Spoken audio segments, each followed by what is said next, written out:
feels like a proper professional intro now, Dom. I think you've nailed it with that one. Yeah, it's just a shame when the show gets going, it isn't very professional. Yeah, but there you go. Sort of goes downhill from there. It does, yeah, mate.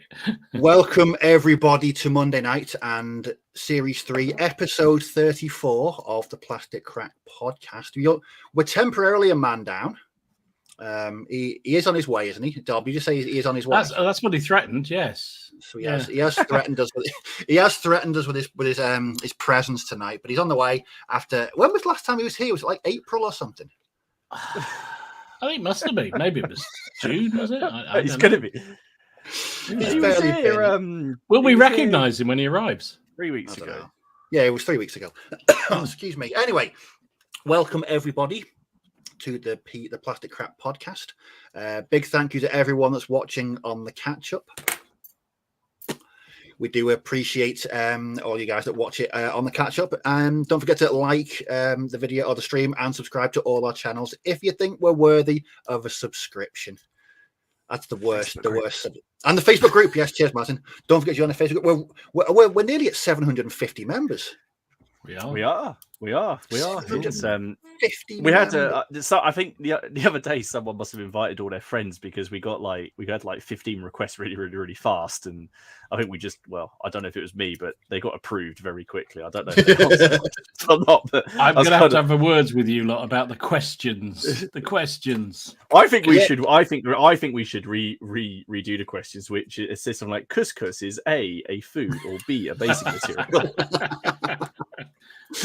Name your favourite root vegetable. Yeah, I think that would just confuse people. Anyway, tonight I've got a few things to run through. So tonight's subject is one that's been prompted because I've noticed over the past couple of weeks in the Facebook group, people starting new projects. Loads of people have been. I don't know whether it's the time of the year or with the autumn change. Everyone seems to be starting something new, and so I was really interested and intrigued into how people go about planning their own projects. Is it all about the history? Is it how kick-ass it is on the tabletop? Is it how long you can how fast you can paint it? 2 days of solid painting, Dom, and you've got a 10,000 point bolt action army. Sounds like perfect to me, mate. So now we're going to be discussing that later. Along with that, we've got the usual. We've got a bit of news. I think we've got a few bits today. Viewers' photographs of their ongoing projects. We've got a dice update from Martin, who's going to tell us all about the brand spanking new PCP dice that will be available. Guaranteed to roll sixes all the time. Shall I just do it now? Just do it now. Segue. Yes. So, everyone, as you are probably well aware, we've got this little thing coming up that we're doing where, for some reason we're terrified that no one's going to turn up, even though everyone's bought tickets. So, of course, we are doing CrackCon again, and we will be doing our own dice again. Now, I don't actually have a picture of the dice in question, but I have last year's dice, which look last times, which look like this. So imagine these, but in a very nice dark green, pearly color. Sort of, I don't know, a nice dark green pearly. I can't think of them. They're going to be green. They're going to be green with gold pips. Anyway, we are so anyone who's coming to CrackCon, the offer that we had last time is up. If you would like extra dice, because I dare say there will be dice for people in one form or another. But if you would like extra dice, we are selling them in sets of 6 for £7.50, and the proceeds of that will go to our chosen charity as well. If you're not in the Facebook group, totally understand. We are on a very limited time frame to order these, so you got till the end of the stream, basically. So I've been taking orders all weekend, and I currently need to order about 150 more dice because people really want them. I don't know if they roll sixes. I can say they can, if you'd like. If it sells them, brilliant. They roll sixes, and who doesn't want to hit with that lovely PCP logo? And if they don't, you just get 2 sets and you can rotate them. So it's fantastic. That's it. What, Dom, you mean rotate them actually during a game? Oh, yeah, absolutely. Live in the game. You take one set, you put them away, and you get another set out, and they work. That doesn't actually work, does it? No, he's trying to trigger me. He's trying to... he knows that he's going to do that at CrackCon. I am. I'm going to hear it. Even if my dice are going well, I'm going to swap. Oh dear. So guys, Hang on, we if just have to you, say, Joey oh, Bloom, you are our 750th member of the Facebook page. Hey, All I just Fantastic. accepted him. There you go. fantastic, top fantastic. stuff. So, guys, if you would like any of the dice, let's say you've got to the end of the stream, and I'm going to be putting the order in tonight. So please email us at theplasticcrackpodcast@gmail.com. I'm going to be monitoring the emails tonight, and I can already see there's an email that's come in. That was fast, so I'm going to assume they were just on the Facebook group and looking at it. And I will have a look at that. Now, if there's people who want dice who aren't coming to CrackCon because these are just for pickup, then we will be doing another round of them for postage and that afterwards. So if you're not coming to CrackCon, don't worry, you can get your hands on them afterwards if people want them, and of course we will still put all the proceeds of that towards our chosen charity as well. So David, no, if you'd like them, just got to wait. The week after CrackCon, we'll take a sort of a orders, basically. Even if it's just one person, we'll probably get some more, and I dare say there'll be some left over, and we're currently trying to figure out all our little surprises for CrackCon. So yes, so dice, if you want them, you've got 2 hours. Actually, you've got an hour and 54 minutes. Yeah, God, it's like some kind of James Bond villain countdown, that, isn't it? You've got an hour and 54 minutes to order, Mr. Bond. Rich has just asked if there's any CrackCon tickets left. Pop us an email. That send us email. an email. Yeah, we there. can. Yeah. We'll We'll probably see what we squeeze you can in do. somewhere. We see what we can do. Robin says, what's the refund policy if my set roll crap? The refund policy is you have to go to a charity and get the money and explain that you're that person. Yeah. But Robin, you're so lucky. How can it possibly? Hey, I thought I'd get it in this week. The first Robin burn of the evening so far. Fantastic stuff, Dom. it does. Storm of Steel says it needs the countdown theme. Haley is really thought it was really weird because I said that's what I wanted at my funeral when the casket was going down. Yeah. Oh, dear. Sorry. Deary me. Anyway. Yes. So, shall we Yes, have a quick anyway. look at who's in? I'll run through this very quickly. I'll knacker it up anyway, so I might as well just knacker it now. So Paul's here from Paul's Pension. Hello, Paul. Gary, Pat, Simon. Hello, Simon. Dom, me and yourself have been blamed by Simon for buying a bunch of 15 mil stuff. He's got the Well, it's bug. true. We are to blame. It's true. It's true. Yorkshire Dragoon. Hello, Tim. Laser Pirate Painting. Steve Harbour's here. Evening all. Wallet locked away and the wife's changed the password. This looks like a dangerous topic. Challenge accepted. Challenge accepted. I honestly think after we've discussed how awesome new projects are, there'll be a fair few new projects springing up from about midnight tonight. Paul Crouch. Hello, Paul. David Baker.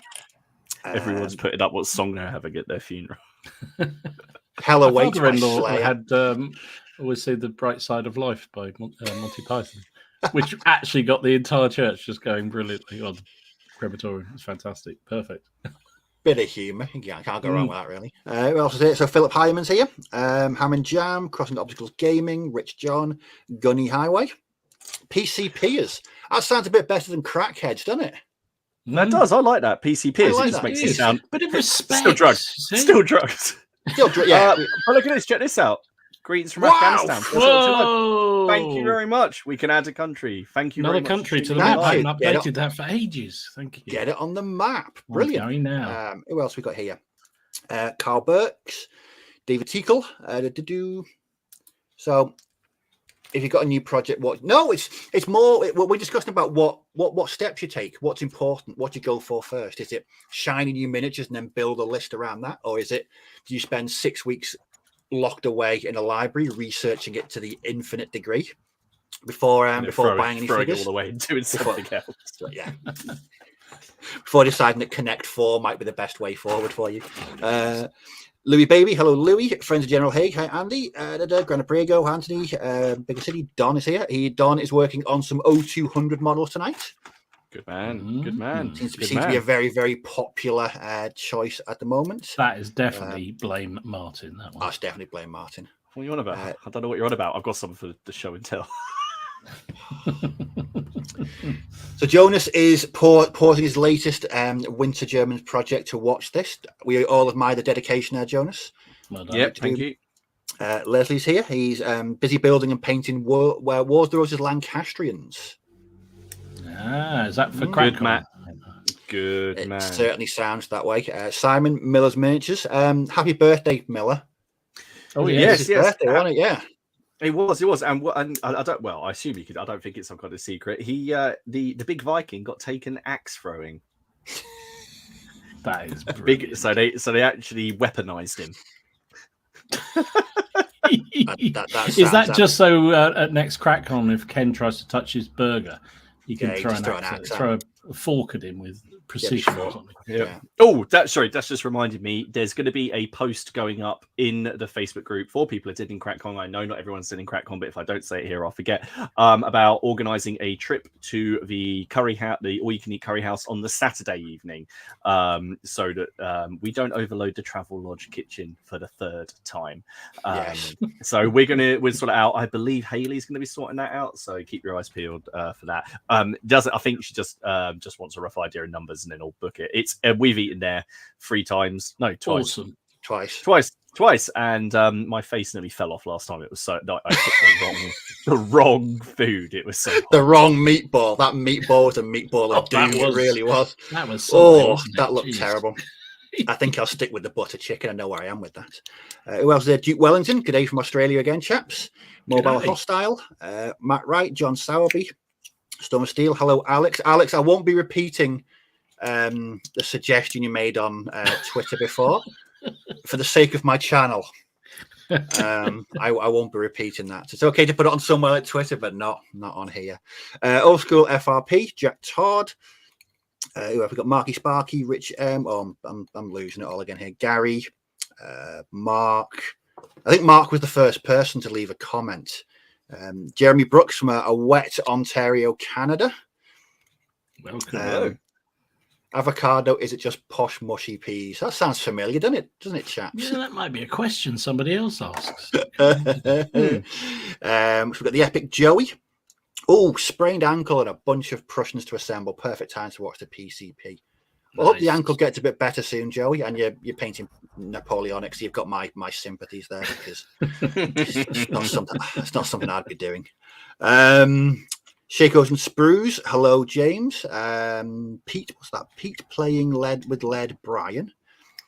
Did Ken lose his directions for getting home again? I don't know. Quite possibly. It's entirely possible. Lee. Oh. Coming back to the hobby after a short break and a clear out. This could be the stream for you, my man. This could be the stream for you if you're thinking of getting involved in a new project once you're back in the hobby. I'm pretty sure there'll be people offering some advice to you moving forward. Who else we got? Rich John. Robin is here. Sam Gertz. David Robertson. Are these? No, did we answer that one? They're not for only people going to crack. I know. With the dice. No, they'll be. No. So the order at the moment is, and then there'll be an order going out for people who want to buy them, didn't go to CrackCon, and it'll simply just include postage, which is like £1.20, £1.50 or something like that. Yeah. That's it. Brilliant. Old School FRP, Rogers Company. Who else we got here? WC, greetings from Afghanistan. Toby's here. Red Steph, CC Audi, Battle Mat. Dangerous to start a new project 5 weeks before CrackCon and then feel bad you're playing an old one. Oh, dearie me. Dave Robertson, Gino Enriquez, Nathan McGowan. I'm running out of Camberwell, Johnny, Scale Model Inc. Hello, Corey, Nick Games, Mini Warmut. Hello. Tacos and listening to you guys. Can't get any better. I'm jealous. I want tacos. I've not had tacos. Like a good idea. That sounds like a good idea. Monday night tacos. Can't go on there. Oh, right. No, I was disappointed that Steve's painting for 1870. I don't know what that means. I'm showing my complete ignorance of 19th century warfare. So, I think we're getting to the end. Right, we're getting to the end. Right, we're at the end. Welcome, everybody, and I'm knackered after That's the end. Done. That's the end. Right, Martin, shall I hand it over to you while you go through the, was it the painting challenge? Oh, yeah, hang on. I've got my bit of paper that Warren sent me. Yes, your notes are always make sure you do it right, or Warren will tell you off. You What are you on will. about? I've got it wrong 7 times running. Well, I feel like if it's I just tradition, so really. so we're not doing this really early just to free up space so we can get all of it because he sent me so many photos. So guys, as you know, if you're a regular watcher, we have the online painting challenge that that's another dice order. Beyond Warren and Paul put together, and it's in the Facebook group. And remember, there's no prizes for this; it's just for the fun of taking part in a group build. Although, frankly, there should yeah. be some prizes with some of the stuff people are doing. I think maybe when we get to the end of the Bloody year, maybe we have to do at the end of the year, we might have to have a look back over the year in the PCP. Plus, also that's a really zero effort for us. Although, yeah, good idea. I quote: "Box dioramas are dioramas in a box." That's what I got. That's what he sent me. And you needed notes for that? I love it. Fantastic. He sends me this. He could write anything on this, and I just read it blindly. 5 people entered, 2 submitted 2 entries, and he's included 2-3 pictures of each because they're pretty special. Note 1 file is a video that may have not uploaded. Because we have issues with uploading videos on here. So Gaza Phillips has done right, hang on. Do you know what? I'm gonna put it up. So hang on. Gaza's only done. So Gaza Phillips, here we go. So diorama in a box, ladies and gentlemen. Right. So Gaza has done Escher Gangers of the Decaying Weapons Clan, led by a gang sister, Reaver Venom Song, and they move through the depths of the Hive City, close to their territorial borders with the Goliath Meatnecks. It's like when we go out in Derby. It is. He has done so that's a lovely overall shot. So you get the idea. You effectively you'd have to actually dig a hole in your wall if you wanted to mount it. Now there's a bit of a close up in there. Look at that, and I love that. Look at the LED. Look at the LED. Let me just get rid of that for a moment. There we go. Where's there we go. If it's the video I missed, I'm sorry. There you go. And I think things can change color. I think that's possibly what the video was. I will try and sort the video out, but we do have problems uploading videos. It doesn't like it. What I like about them is that he's painted them like old school Escher colors. Absolutely, like completely. I think he's probably used every paint he owns on them. They are absolutely awesome, aren't they? Right, Roy. So Roy Bottomley has done Descent into the Depths of the Earth. that is cool. That is so good. But I like seeing it on side. Now apparently 2 was the video, but so anyway, there you go. So that's how it sits. So look at that. How cool is that? Because when you have it like that, you're like, let's see what the LEDs are, and then when you actually get that is beautiful. That is beautiful. I think you guys might be able to some kind of like you could do these and go to one of those craft fairs and just sell them up there. Christmas, get some. I mean, I'd buy that anyway. But you could definitely go and do something like that. It'd be a really nice gift for someone. Well, God knows what you'd have to charge for it to get all the time back because you guys have done so much effort. But that is absolutely fantastic. Right, awesome. The next one is Stephen, and Stephen has submitted 2. So let me just find Stephen 1. I don't know where half these bloody photos disappear when we upload them. I don't know where they go. So Stephen, this is his first one, which is Sabors the Younger loses his head and fails to kill the beast of Kerbenog. If anyone has seen the Holy Hand Grenade of Antioch about recently.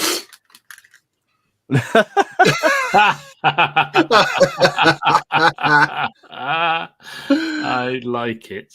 That is so good. Absolutely awesome. That is awesome. And then Stephen's second entry is called Ascension. So there's the box. Ooh. Very nice. And there is the close-up of the minis. Now, I think the angel... Oh, shit. Ow. So there's lint on the scalpel. The angel, I'm sure, is a GW, like a Sigma like thing. But I'm not sure what the other ones are. But they're really cool. Unless they're just Perrys. But I think they are. I think they're Perrys. I think they're from the European armies. They are very, very cool. Very, very cool. Dom's going to go and order them now, so he can add them. Yeah, order them right this second. Hold on, But they are lovely. Now, Tony submitted 2 boxes, and the first one is called the Hunter or the Hunted. There's the box. I thought it was a fireplace to start with. Yeah. And there we go. There is a very nice, grim and dark. Creepy. It's creepy as shit. Let's have a little. There we go. Look at that. Oh my Look at that sitting behind there. Oh, that is so cool. That's unsettling, really. That really is nice. Very nice. And his second one is The Last of the Mohicans. Now this one is just ridiculous. Oh, wow. That is absolutely stunning. I mean, let's just zoom in on it. I mean, wow. Just brilliant. Just where are you guys putting all of these? Can I just ask? Yeah. Like, are you guys trying to pass this off? I mean, look at how cool is that? How cool is that? It is rather nice, isn't it? Very nice. God, who let him in? I saw him sneak in. I was wondering if he was if I was gonna just get rid of the pictures. And then there's Ken. We're just going through the OPC box dioramas, and that's another one. And finally, we have Warren, and we know Warren likes his weird shit, don't we? It does. So Warren's is the witch's cabin.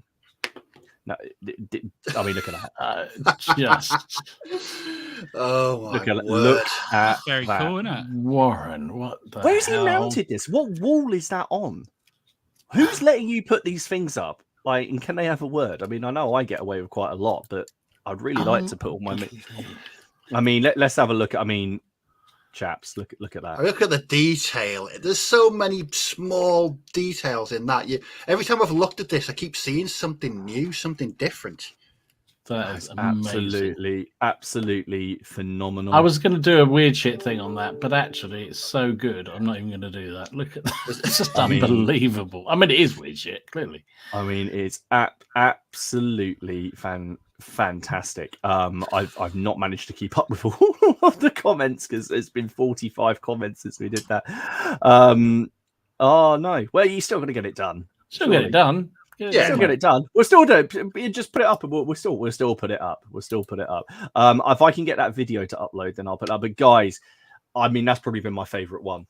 Just because hats off to that one. I think the level of detail that everyone's gone into with those, just stunning, absolutely stunning work. Very nice, man. They are lovely. So yeah, so it was really, really cool. The ones I've seen.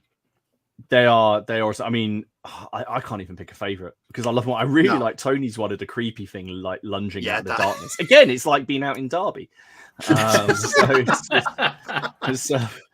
the monster behind had false teeth, it's exactly like Derby. Don't know what you're saying. What are you saying about the patronage of our favourite bar? What are you saying? like lambs to the slaughter.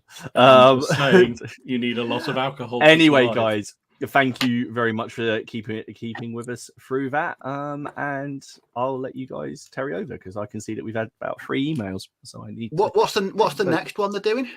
I think it's artillery or things that go bang. Oh yes, it's artillery. All right, yeah, things that go bang. Things that go bang. Right, could you hear that going off? Yeah. Yes. Right, let's give Martin a break. Dom, what have you been up to? Oh shit! Right, hang on. I wasn't prepared. Look at that. Apart from throwing beer all over the place, I did have a beer fiasco earlier, but there you go. And I've also lost a bit of a tank down under the floor. So, in a minute, I'm going to have to go delving down to find it. It's never coming back. You're never getting it back. I know the carpet monster will have eaten it. I was away this weekend, so I didn't do as much as I would otherwise do. But I did manage to finish off some ECW cavalry. So there we go. That is nice, unit of. Nice. Well, I'm doing them as royalist pensioners. So royal pensioners for the. Okay. They're quite pleased. Okay. Are they coming to Derby? Probably. Well, if I need them, and then I did a secondary unit to support them, which are these guys. I did hope they'd actually mix together, but they didn't. So Yeah, I love it how most people were sort of like, oh, I do a unit and I do another one because of these stuff. Dom's more like, I did a unit and I did one just to support them if they need it. Well, I like to do my ECWs in 12s, but I discovered I only had 6 of these fellas, so that was a bit annoying. But I had so you're 6 telling of me these those guys fellas. are purely there to get that bonus? Yeah, basically. Yeah, of course they are. God damn you. So that's that. So that was quite fun. I enjoyed doing them. It's nice to do some cavalry for a change. I haven't done any for ages. And then I did find it slightly ironic that, and I know Matt's doing this if he's in the channel in the chat, but for the game in October I need a Charles I figure, and I was painting it as the news of what happened with the Queen came in, which was kind of ironic. So this is my Charles I command stand, which I'm quite pleased with. They're metals, Dom, are they? Nice. Yeah, it's not the best model in the world. That Warlord, it's the Warlord Charles I, and in fact they're all metal, I think, from what I remember. Yeah, so just based them up today, and there you go. That's all I did. Isn't the chap with the standard lowered the one who gets brutally killed He at is. the battle you're recreating? Exactly that fella there. Yeah. Oh. Yeah. I can't remember what his name is, but Miller will probably remember. Yeah. This is where they took the standard, and then the parliamentarians got tricked by some royalists who just changed their sash color to go and get the colors back. That's the way to do it. Yeah, Miller's already complaining the sash is the wrong color. I don't care. Red is cool, so sod it. Don't care. I did it red because it looked cool. So there you go. Rule 1: his models, his rules. Exactly. Exactly. And I don't know that much about the ECW period in terms of uniforms anyway. So anyway, that's all I did. Oh, okay. crikey. You're Ken, going to have to fill another half an hour just because of that. Sorry. I know that's thrown our schedule off, hasn't it? Yeah. Can you warn us next time we go on holiday so our number of photographs goes down considerably when you have a break from painting? I was at a food tasting, a wedding food. Why is everyone going food tasting and food festivals? What's happened to you? No, it was a wedding for my wedding, isn't it? Food tasting. So what was it? Burger King? No. It was good. There was 8 main meals and 6 of us, and 8 starters and there were 6 of us, and 8 puddings and there were 6 of us. Sounds good to me. It was good. That sounds good. Well, you'll be eating it. I know I'm gonna be eating it. We've been chatting about your stag do without you. Oh so. yeah, we got some wicked stuff for you. Matt, I didn't find them too bad, to be honest. It may be in your models, to be absolutely honest. Sorry. So, Ken, It wasn't the best model, to be absolutely fair, though. Apart from quaffing food and drink at your food tasting, any project updates? Yeah, well, as you can see, I'm still painting this one bloody Hero Quest guy at the minute. I'm trying to do a bit more detail, but I've been doing more hobby loft stuff, so I've just been doing more carpentry and things like that at the moment. Painting wise, is going to be working through the Hero Quest box. I think I want to get all the little figures done. I think it'd be quite cool to have them all actually done before I play it. Isn't the expansion out now? One of the there's a couple of expansions. Yeah, a couple of expansions out already. Yep. Yeah. So that'd be pretty cool. But to be fair, I'm not going over the top with these guys. So I'm probably going to call this guy done. I'm just doing the main colours really. So he's probably done. To be fair, I'm quite happy with that. So yeah, he's done. I'm not going to bother with any more of him. I'll be playing Hero Quest again in a couple of weeks as we run through the camp. I've been running the campaign with my brother and my nephew. And they had their asses kicked royally the last time we played. I'd forgotten just how brutally difficult Hero Quest can actually be. It can be very bad, especially if you don't play as the barbarian. Although, ironically, the second quest, they struggled against goblins and orcs, and yet in the second quest there's a big evil dude in the middle room. And my brother went in as a dwarf and smashed it in virtually one attack and killed it outright. But then they both got killed on the way because my nephew's obsessed with looking for treasure.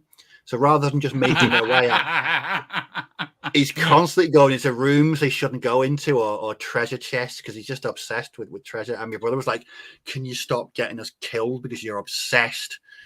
So yeah, going for Quest 3 the next time we play that. Oh, nice. Should be good. Martin, you're next. We went up to, mate. Stuff. So sorry, I was just counting. The maximum number of Zulus I put on a base because I'm sticking together many. Ask me how many I'm sticking together. How many are you sticking together? Thousands of them. Sorry. Holy shit. I love the fact that Steve walked right into that one. I don't know why. I was distracted by glue. So I have painted up a few things. So again, I'm at this kind of stage where I was finishing off. I did the Zulus as a nice kind of palette cleanser, and then I finished off a couple of things. And that is so here are two of the characters from the guards of Facility 9 for 0200 hours. So you have the Gestapo agent and the, I can't remember what he's called, but the officer chap, the general, who's got some horrible rules with him. You think the Gestapo would have all the horrible rules, but he doesn't. So very, very nice minis, metal ones, but just lots of character, and they fit in lovely with the plastics. And I even had to go actually paint, because for pretty much all the Germans, I've just done 2 stripes on the collars, but this one I actually went to the effort of trying to do, I don't know if you can see that, like a little cross with another little line over it to try and actually get the rank right. I don't know if it matters or not, but I tried. So I've done those 2, and then I've done 2 of the other ones, which is the scientist and the wounded officer. So he's leaning, but with the wounded officer, I tried to lean him a little bit so it actually looked like he was properly leaning on that cane. So right. I had to actually stick like a little bit of masking tape under his base to kind of lift him up a little bit. So, because otherwise I just thought it looked like this way. It actually looked like he was walking rather than just kind of standing with a stick. Yeah. And the scientist, who's a lot of fun because he throws test tubes at people with gas in them, which is all fun. So these will be coming to CrackCon. Probably won't use them in like a base game, but if we get a couple of games with people and someone wants to try them out, then we'll whack them on the board. So good fun, and they all add a little bit extra into the game. But I also finished 2 more bases of Arab Light Cavalry for the Crusades. So I've now done 8 of those bases of 3 each now, so I've got quite a significant amount of light cavalry. And partly this is also because all those people have been asking me, could I do a painting video for it? I did a painting video for the one in the front, so that's sort of partly for finishing these off. So I've now just got to edit that, which is going to take ages. So good fun, and I enjoy painting these. I do like these Gripping Beast ones. They're about as complicated as you make them because they're quite basic in terms, but I don't mean that in a bad way, because I think sometimes when people say, oh, something's basic, people go, oh no, that means it's not very good. No, it's just not littered with unnecessary crap, like a Rubicon kit. I'm joking. I'm joking. No, what I mean is you can just stick. You're not. I know you're not. So you can just add more on there. And to be honest, I've been tooling them up a little bit more, and you can't see the other side of him, but I've actually you've got the shield is hanging on the other side, so he's got pretty much every weapon going in the box. So yeah, but they're good fun anyway. So yeah, I had a pretty productive week, and I also finished the first draft of the update for the Wars of the Roses rules. So everybody keeps asking me about those. They're going to be out in the next week or so. Awesome, productive weekend. I think Martin's definitely going to win productive. He wins this week, definitely. Yeah, I didn't do much. In fact, the only thing I did last week was paint. I painted 2 figures, but these were the 2 test figures on my new bolt action project. And they are my DAC. Right. Before I know what DAC means, but every time you write it, I keep on thinking of Daka from Bloody Games. Yeah, from the Orcs. Yeah, and I know that's me. I know that makes me bad. No, they are beautiful. They are beautiful. So a bit of cork again. Well done. Yes, cork and Germans as well. We've come full circle, chaps. We really have. I spent so long trying to work out what colours to use on these guys. I literally sat down and I had all my greens, all my browns, and all my beiges lined up. And I was thinking, well, what goes with that? Does that work with that? And so I eventually settled on a color scheme, and yeah, I think they work quite well. I think it's a nice color scheme, Steve. To be fair, that's quite So good that's green. yeah, it's Russian uniform for the the jacket, the tunic, and then just khaki for the pants. But there's not one single drop of Citadel washes on those figures. All Vallejo washes, every single one of them. Nice. And I've even taken time to. I even researched the equipment. Look at that. That is very, very cool. Very Very cool. cool. Nice. It took me a while. I I've been love looking what at you've done with that helmet. Oh, this. Yeah, it's nice. Yeah. That. That is awesome. That took about 4 seconds to do. I was quite embarrassed by how quick, because I was dreading doing it, because I've done it on the ammunition boxes as well. So they're quite Yes, didn't notice that initially, but that's cool. Quite chipped and battered. And before we came on, I said to Dom, has he ever tried putting some of those helmet decals on, the German ones onto the shield there? They're interesting, aren't they? Yeah, they are very interesting. They are. Do you know what? I just paint them. I think it's easier than doing the decals. I do. I swear to God, it's easier. I tried doing the decals for the War Games Atlantic ones. I was like, nope. Just put a smudge of mud on each side where it's supposed to be. No. So yes, that's all I did. So I did 2, but I've finished 2 more because I had a day off work today, so I've been working on those all day. I'm going to try and get them base tonight. So what I'm doing is I'm running 8-man shooting squads that I've got 2 LMGs in, because I like the dice. I like the DACA. The DACA. See what I did there? DACA. And so I was really concerned about the scheme, and I was going to do sort of alternate, some in khaki tops and some in green pants, but I'm just going to give them all green jackets to make them look the same. But no, really looking forward to working on these. It should be interesting. I really like them, and it's a great kit as well. Really nice kit. Not too happy with I had a moan about this on the Facebook group. Yes, ripped sponge, very, very small bit of ripped sponge, dabbed in Vallejo black grey, and then literally you take off about 90% of the paint and just literally dab it on, and you're done. It's sorted. But yeah, I picked them up from Warlord. I had a bit of a moan in the Facebook group last week because all the LMG guys are prone, and it annoys me. Yeah, you don't like a prone LMG, do you? So I spent an evening 2 LMG teams. No, I don't mind the occasional one, but not every single one, every single squad. But those kit bashes, they took less than an hour to do. They were really pretty easy to do. Very, very basic level 1 kit bashing. Yeah, possibly. I'm thinking of doing another blog series. Once I get a bit more into it, I shall start recording. I'm going to be doing a video about my old group Germans as well, soon, about how I've painted them, how I've made them up, etc. So I've actually got videos planned, which is very unlike me. I'm not a very planned person when it comes to my videos. So my new project is a nice segue into tonight's topic, which is you're starting a new project. I know we've all got different ways of going about doing it, and on Saturday, I fell into the awful trap, and I watched Where Eagles Dare on Saturday night. No, Where Eagles, sorry, the Eagles landed on Saturday night, and I want to stellar performance there. Yes, I want to now do a small force of Rangers and Germans in British airborne, Polish airborne uniforms, and then make a bit of a small table for it. It's just awful.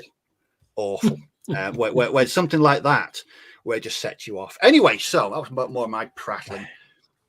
So I think all 4 of us have got different ways, haven't we, of approaching projects. So let's go to the project king himself, Dom, because he's done 1 or 2 over the past sort of 2.5 years or so. When you sit down, you think, right, I'm doing a new project. Where do you start? What's your preferred method? Oh, crikey! So there's I guess the first thing is so it depends. It really depends on whether it's a period I know anything about or absolutely nothing about at all. So if it's something I know something about, then generally it's a little bit more advanced. So I'll rush in and start buying figures and sort of already have an idea about what I'm going to do. But it's always coloured by what rule set. So that has to be the first thing for me. So what rule set am I going to play? How am I going to play it? Do all that kind of malarkey.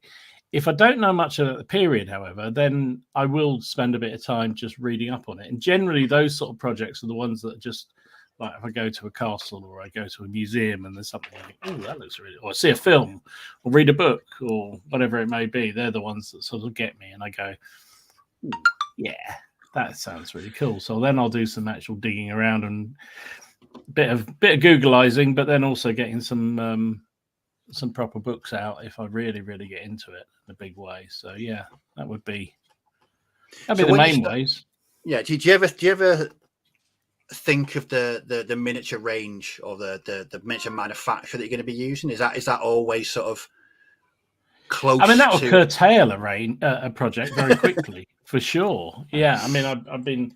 I saw Alex is very delighted we talked about O Group already, but I'll talk about O Group. So I was thinking about doing a Norwegian 15mm O Group army, just because I think that campaign is fascinating, and it'd be really fun to do. But actually trying to find 15mm Norwegians that aren't going to cost them as you say, Ken, quite rightly, a pain in the arse. So I found one place that does the metal. But really? Sorry?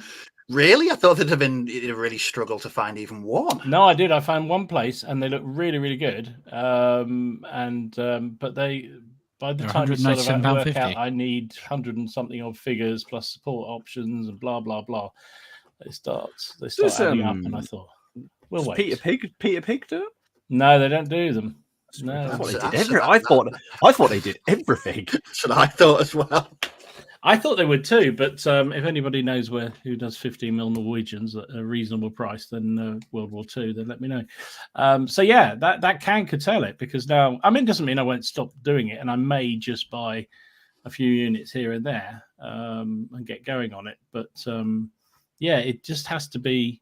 That does definitely affect it. And likewise, if I'm looking at it and thinking, I don't like, or I love that, it could work the other way around. So if I see a range that I really like, that can start a project off very, very easily. It's why shows are so dangerous. You go around a show or even our Facebook page sometimes. Yeah, oh God, you see a range of figures and you think, it's just I could learn something about that period. Outer Mongolian civil war between the whatever it may be, and I'll do it. So yeah, that does happen. With your what prompted your Cleveberg then?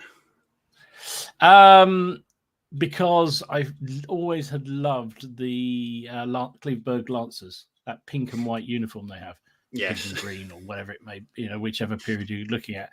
And I saw the Victrix plastic Lancers, Napoleonic Lancers, and I thought, I can do the Lancers, and so I did them, and then it gave me a perfect excuse to do an army that I could use in my Napoleonic forces that isn't French. So that was another good thing. But also I could then do a bit digging. So I actually found it really interesting. I did a lot of reading up on the Clevebergs and the Germanic groups within the Confederation of the Rhine, the different principalities, and it's fascinating. It always has fascinated. But I think, I mentioned before, one of the things that got me into Napoleonic gaming generally was a father of one of my schoolmates who had the entire Confederation of the Rhine army in 15mm, every single regiment that there was, and every battalion, every gun, and so I've always had a thing about some of those German states because they're just fascinating. So yeah, so that was why I did that one. So that was kind of a combo between figure driving it, because I saw the Victrix and thought they looked just awesome, and I thought, right, I can do it now. I can do it now. And then digging into it and thinking, it's some really interesting facts, like the fact they had a unit of black troops that pretty much the only unit that fought in Europe in the Napoleonic period was a unit from their colonial troops. that fought, which is amazing, really interesting stuff. So yeah, that sort of thing just gets me excited and really interested. I think you just noticed that. I've got a new project, went to Newbury show for ACW and ended up with bolt action stuff. That's the absolute danger. Is whenever you head to somewhere like that, it's always, it's a prime example. When me and my mate went to the Warlord Games Open Day, he was planning his purchases and he was going to be doing late war German grenadiers to go up against because he spent the last sort of 18 months building a US armored rifle platoon. And he walked away with British 8th Army stuff instead. He completely changed his mind because we walked into there was a tent, and he had a number of participation games in there, and one of them was British Army against DAC. And he just saw it and went, "Yeah, I'm going to change my mind now because I've just seen the British 8th Army." So he ended up getting, and that's what I was don't know what I was going to start, but I ended up coming away with this box of DAC. And Phil, from the Facebook group, I bumped into him, and he just bought a box of DAC as well. So it's dangerous when you go with something in mind. It really is. It's easily done, isn't it? DAC. It's true though. I mean, and I think that's if you are. I think bolt action's probably one of the worst, though, isn't it? Because on the surface of it seems such an easy thing to build an army for because you don't need that many figures. But before you know it, you've bought all the support options and vehicles and trucks and God knows what else. I said to myself, I'm not buying any more bolt action armies because I've got so many already, and I don't play that much bolt action to justify it.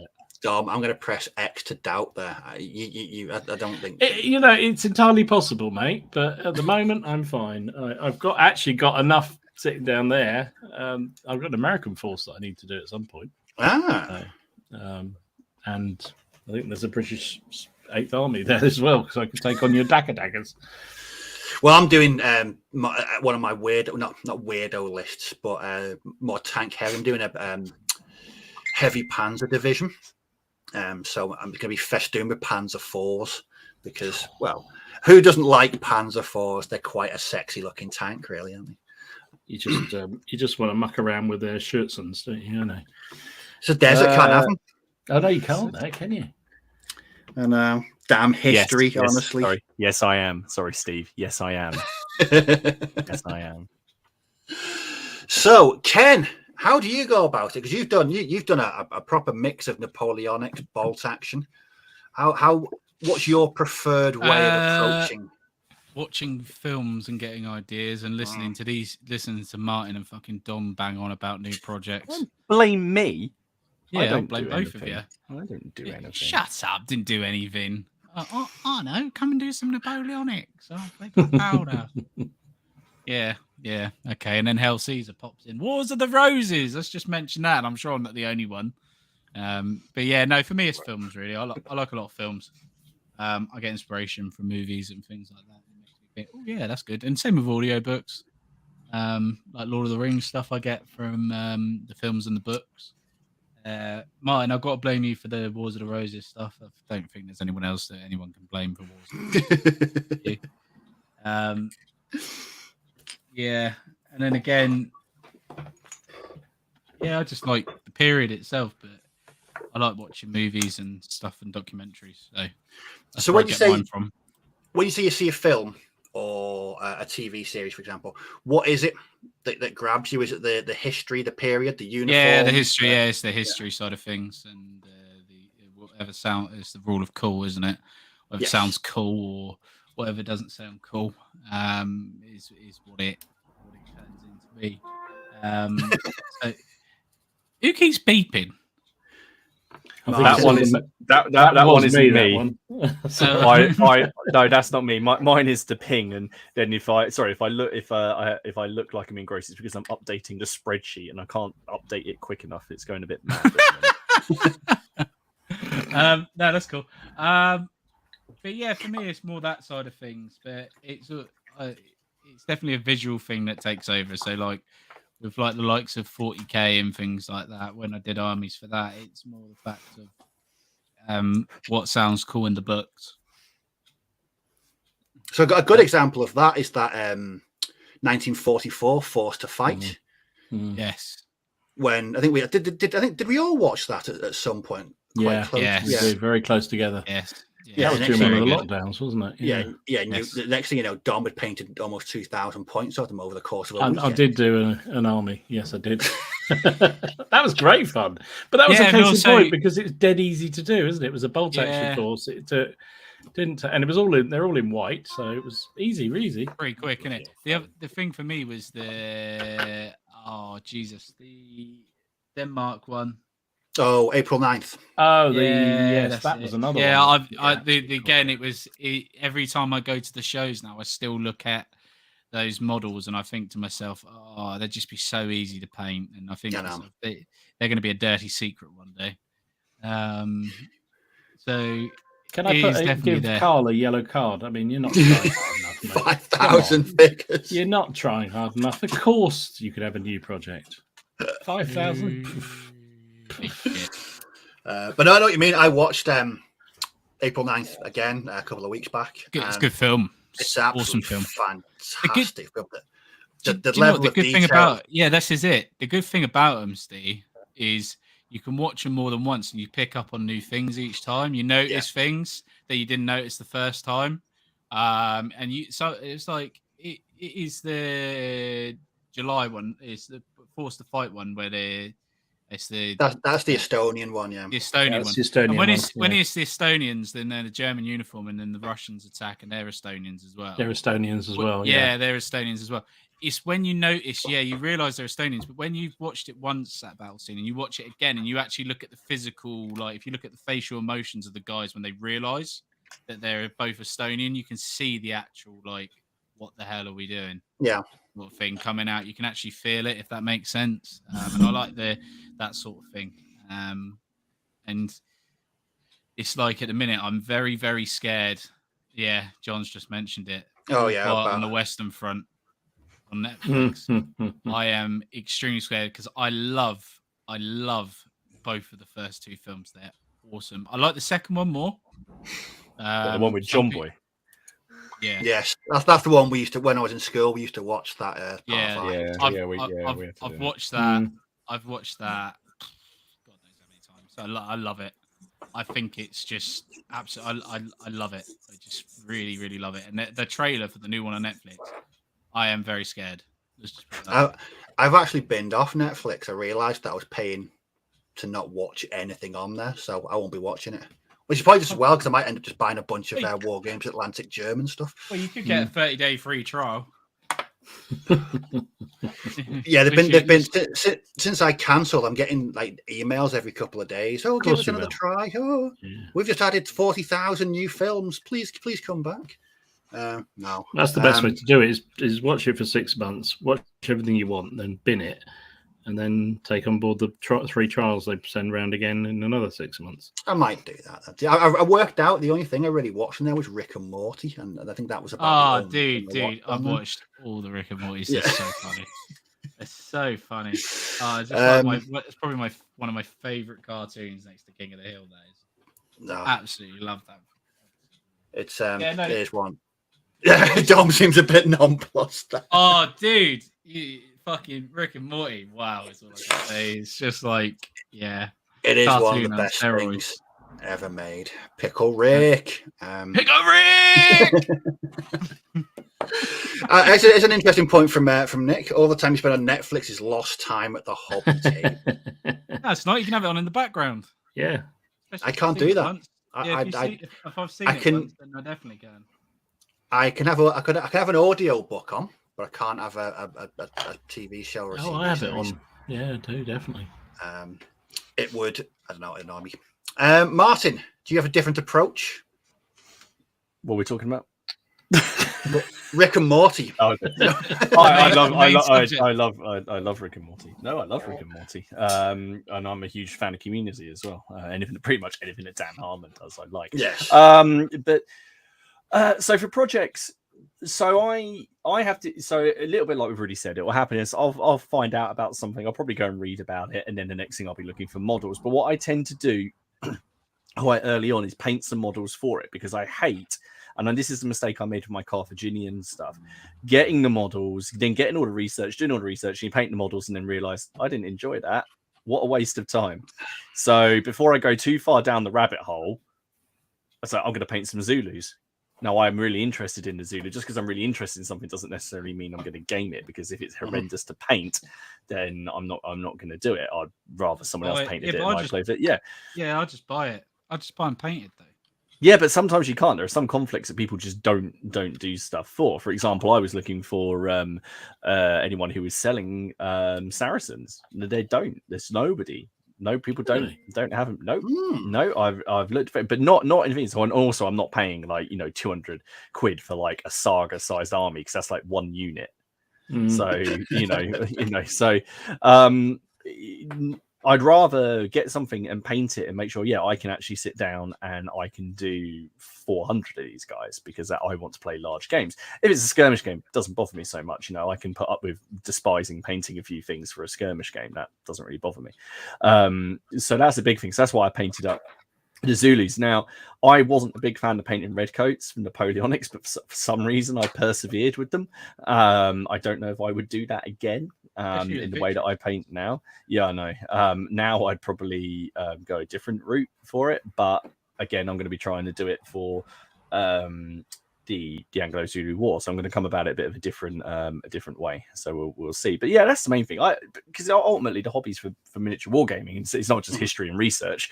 So even though that's a big part of what I do, if I'm not going to enjoy painting them, then there's no point in doing it. I'm not going to put myself through a year and a half of hell just so I can then see an army and game with it. Because every time it's a bit like those 6mm samurai. I did not enjoy painting them at all. So I'm not gonna game them now. I personally, the only reason I painted them was because Ken made that stupid boast. So I paint. It's the only reason I can save fans. That's the only reason I did it. No,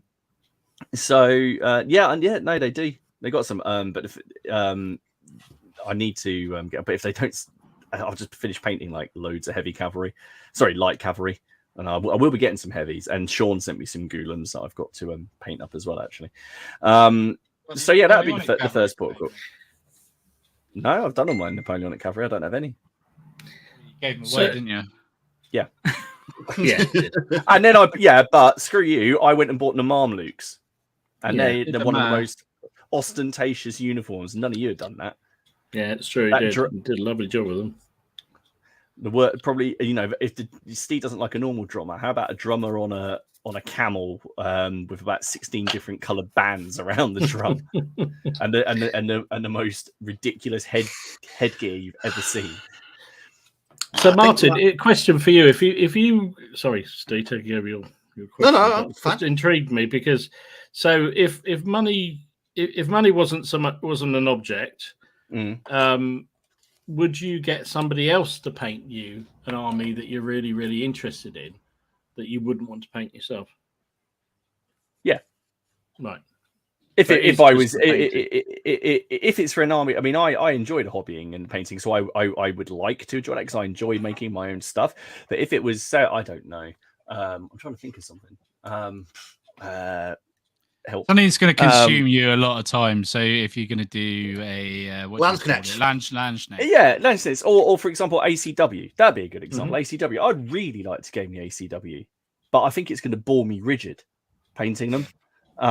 So because I've painted up some 6mm, I've painted up some 10mm, I've painted up some 15mm, and I'm just about to do the 15mm epic stuff. I can just about do that because they're strips, so it's pretty easy. But I'd love to do it 28. I always look to that the Perry box, the Battle in the Box, but I just feel like it's good. And I know that seems silly when you've done Napoleonics, but it's just we enjoy what we enjoy, don't we? Yeah, essentially. But yeah, I think I would, Dom, if it's something I really, really, really wanted to game. Because I get a lot of my inspiration again from films and TV and books. I mean, my Baron's War project is all from a book. It's all going to be for the disinherited. I don't know how many people actually know who they are. I think it's quite a little niche kind of thing, which is effectively it's the people who are left behind after Simon de Montfort's rebellion, after he's killed, and it's everyone who was sort of associated with him was disinherited, and they've mounted a guerrilla war against Henry and his son Edward, and it's just great. It's just great fun. Like they go. Well, it's not great fun. Obviously, Close it your wasn't great ears, fun for the everyone. people, Close your ears. Close your ears. But Mark's they, talking about a new project. but Project they're warning. all. Project warning. It's brilliant. Got all these disinherited knights. So they go around capturing different places. They go and capture like Ely, and they fortify it a little bit like Hereward the Wake, and then there's like the burning in the fens. So that's pretty cool. But I'll give you an example. I was watching. This is a little bit out of it. So I was watching Under the Banner of Heaven last night. That thing on it's on Disney. It's a series about a murder in the 80s, and it's all to do with the Mormons and the Church of Latter-day Saints, and you know, and how and they do. It's quite clever, the series. Now I'm enjoying it, but they do flashbacks, right? So there is a point to this to sort of birth of Mormonism, and then they talk about. They just talked about an event, and I did that thing. I picked up my phone. I was like, "Oh, I'll read a bit more." Did you know that there was in 1838 that there was a Mormon war? No. There you go. This is how it starts, right? And it's not a very nice subject, and I'm not going to game it, but this is the kind of thing it starts. So there were three different Mormon wars. And it was settlers and people against Mormons, and it's not a very nice subject, and it's definitely not on a war game. But it's an example of just how suddenly I just found myself. I paused the thing, and after an hour on Wikipedia, I was sort of like, "Okay, this is just a really strange subject." I'm not going to war game it, but what I mean is that's an example. I don't think it's. I know people say they wouldn't. There's no subject to war game. I don't think it's particularly. Tasteful to war game, you know, but you just end up going down these rabbit holes, and that's how things happen. That's how the Carthage. We are weird like that as war gamers, though. Yeah, I think you can watch, see anything, and you go digging around and think, "Oh, that's fascinating," and it's bizarre. Yeah, I mean, the whole reason I did the Carthaginian thing was because I was pissed at 12, like midnight, watching a documentary on like the History Channel about the Carthaginian docks. That's how that started, and I made that drunken order.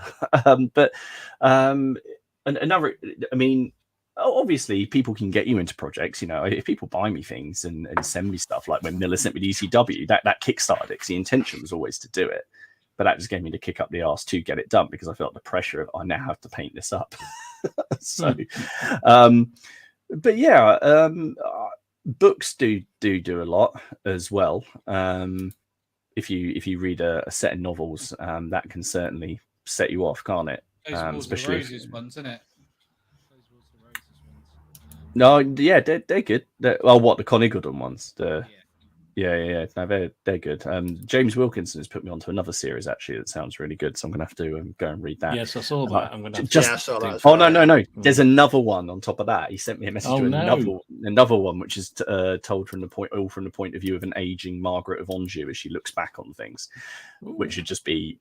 I probably shouldn't have cut the Duke of York's head off. Was probably the ultimate the thing. I probably shouldn't have done that. Is probably how that went down. But anyway, yeah, I think that's really how I sort of go about it. I will before I go too deep into anything, I will order some models and I will paint them, because if I don't like painting them, there's no point in continuing the project, in my opinion. Tell you what, there's some good recommendations here. French landing at Carrickfergus in 1760. Research is the devil. Yeah, I definitely agree with that. Is that the very British Civil War? I've never, I've seen that, and that is a rabbit hole and a half. That one. Yeah, I can well. We imagine. played that. My mates and I started to run our own campaign based around the area we live in. And once, if you're into history and stuff like that, that is a very, very quick way to get into that, because you start, you know, like one of my mates lived in Basingstoke, which is down the road, and that was a centre for shoes, like shoemaking or something during that period. So you start thinking, okay, well, everywhere around there is royalist because it's heart of the royalist area. So they'd probably be unionists or whatever the other faction is. I can't even remember now what the factions were, but you start digging in, you think, well, that makes a perfect setting for a campaign, because, you know, you've got a sort of an isolated community that's focused on, you know, has a very different political beliefs to another one, and then you go into it. So anyway, it's really, I think it's a fascinating thing, really interesting period. What about the Belgian Revolution of 1830? Oh my goodness, that's obscure.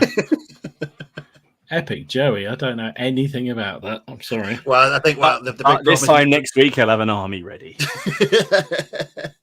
the models Maybe. for it literally don't. Can you get the models? Well, he's just said, yeah.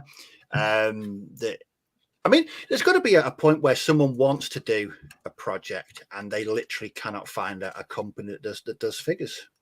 I mean, it's probably quite rare. I mean, the range that the Perrys do for that Paraguay, Argentina, Uruguay war, yeah. I had some of those in my basket before. Like normality returned. I thought, what, Steve, mate? What are you doing? You don't need these.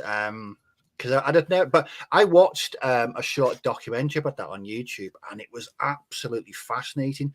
Because I'd never heard about it before. It was a horrible, brutal war. Some really great history, and then I found out the Perrys did a miniature range for it, and I was like, oh, logic dictates I should, but I'm probably not going to. But again, just watching a 25. We're also very biased, aren't we? Because we look at everything from a European and probably a British or Empire kind of perspective. There's a myriad of other wars out there that you could pick up on, or periods that are fascinating. What was the one I can't remember. There was some video I was watching. I said to you guys in chat, was it Portuguese against Ottomans or something? I thought, what? Yes. Never heard of that. It's like, what the hell? Before you know it, you're researching that, because it's unless you're in Portugal or Turkey, you probably have no idea about that one. I'm still surprised. I mean, I think maybe Fireforge are going to go there, that it hasn't been more made of the Vlad Tepes, the Wallachian fight against the Ottomans, because with those states, with places like Hungary, Transylvania, Wallachia, they kept on, they were fighting each other as much as they were the Ottomans. And even though there are some awesome models of Gary Oldman as Dracula in red armor, I was always surprised there wasn't more for that, and I'm still very surprised there isn't a plastic Ottoman set for Napoleonics. I'm just going to keep on saying that until eventually someone makes it. It did rate quite highly recently in War Games Atlantic. I think people were pushing really hard for it there. So I was just about to say, we didn't like Dom. You said no. You find out an odd war between the Portuguese and the Ottomans, and what as gamers makes us think we see something and then we want to see it on the tabletop. What I've never understood that. Although it's something I'm massively guilty of doing. Is it just we want to a project we've never done before, a conflict we've never done before, figures we may never painted before? What is it that makes us see something and go, that'd look ace on the tabletop? Because I think we have big imaginations, and you can just imagine. Yeah. I think maybe we just think about that one game where you finally have it on the table, and you're like, yeah, that was cool. I think also personally, while I don't like that sort of other sort of weird shit, I do like the more obscure armies and conflicts. I find them absolutely fascinating. So the Finnish against the even in a big campaign, a big war, the Finns fighting the Russians before the main Second World War gets underway. That kind of thing absolutely fascinates me. Yeah, that's why that Portuguese and Ottoman thing caught my attention. It's like, wow, that's just so different. So yeah, that definitely gets my attention.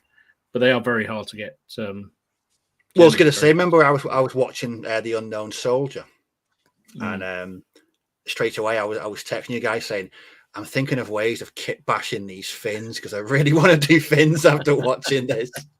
Yeah, but I think I was distracted by something less than 24 hours later, so that idea was pushed out of my head. That was all solved. That problem was solved. Yeah.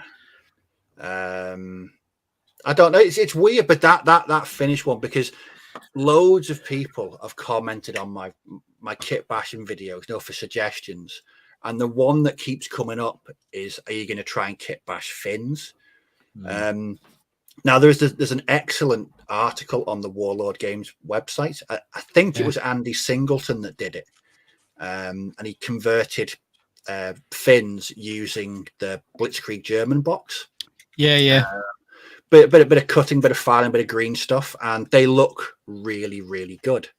I think it might be a case of just swapping out the arms for Soviet arms, so they've got sort of not so much German looking rifles, but it's something that I've always been tempted to do, but never got round to. No, the fins are a real pain in the ass because I'd love there to be a plastic fins kit. Yeah, I really would love there to be a plastic fins kit. It would be one of those things that would be very nice because the fins are quite interesting because they're that alternative to German uniform, aren't they? I do quite like them because, like, say, you play against the Soviets with them, which is, say you're just playing Germans versus Soviets, you play Finns, don't you? So just, yeah. Don says he gets caught up in group hysteria. Gee, What are you talking about? I don't tend to. Yeah, I don't know what you mean, to be honest. No idea what you're talking about there, Don. Is that a real thing? I get friends to paint my group. and bribe them with models which they don't need. Yeah, see, look. So Nick, do it. Yes. And then Matt, I'm glad I'm not alone. I think loads of people, especially on the Bolt Action Facebook group as well, people are always talking about, fins, because the finish range by Warlord is quite minimal. I think you've got a couple of boxes. Metals, haven't they? Yeah, there are metals. I don't know. I might have to give this some serious thought because I would have thought they'd been more popular than the Italians. Well, remember when they did that? I'm really surprised you haven't done it, Steve. I know it's one thing. You know what? And I have got that box of Blitzkrieg Germans that my Stalingrad project has been sort of waylaid because I'm using some of the bits and pieces from that box for my Deutsche Afrika Corps. See, Martin didn't say DAC. Get the proper name this time. It's fine. So I have got the spares if I want to do a bit of cutting up. I might have to just buy some Soviet sprues for the rifles. They do separate. So they do separate weapon sprues for the Soviets. Then so you can get the rifles separately. Oh, that just reminded me. When I was at Warlord last week, they did hint quite heavily that plastic BEF may be something in the pipeline. Oh, that'd be cool. Yeah, and I think the room was quite excited over that. But they did say that plastic French were going to be a thing. That's good. So that's going to be that would be interesting because you could mix that with the resistance kit as well, couldn't you? Yeah, I mean, I've got a French army. I've got an early war French army, but it's entirely metal, and the figures aren't the best. They're a bit. Thank you. A bit, but it's a fully completed army. I've never used it yet, but yeah, I think this Finnish thing might. If I start a Finnish army because of you guys, you chose the sodding subject. You only got yourself to blame. Yeah, I know. But when an idea takes sort of, I wonder if that would work. I'll be back in 2 minutes. Of course it would work, mate. Of course it would. I'm being summoned. Oh, I think there's a spider. Should we do a news while yes, yeah. While Ken's away, let's do some news. Sorry, I put a Dom in it there. I take it we've got news. There is news. There is news. Oh my goodness. Yeah, there's quite a lot of news actually. Well, a few bits and bobs. Do you want to take this one, Martin? Because I know you're very excited about this one. What happened to the photo? I don't know actually. That has gone a bit weird. I got one as well. So yeah, so Reconquer designs. Well, no, I took mine from the other angle. So we'll go 2 angles. We'll start with this. Oh, okay. So Reconquer. This is his draft layout basically for a Mangonel attraction trebuchet. I know that sort of. What was Miller put up about traction trebuchet? I sent him a message calling him pedantic bastard, basically. But he's already had a go about the colour of my sashes, and now he's having a go at your trebuchets. He don't worry. Just because it's his birthday. So, I mean, look at that. I mean, that's a 3D print. We're not going to go on it. The guy makes lovely models, lovely sculpts. Those ropes are all detachable, and you can reposition it, and you can position the arm how you want. So you could do it so they're all at the front, and it's pulled down, and so that's fired. Could you do something with that, Steve, with a turnip and an onion being lobbed out of it? I mean, I've always said I wouldn't turn minute these miniatures. I couldn't bring myself to. But do you it. you could order just a trebuchet part. Oh, I could order the trebuchet part, yeah, but Yeah.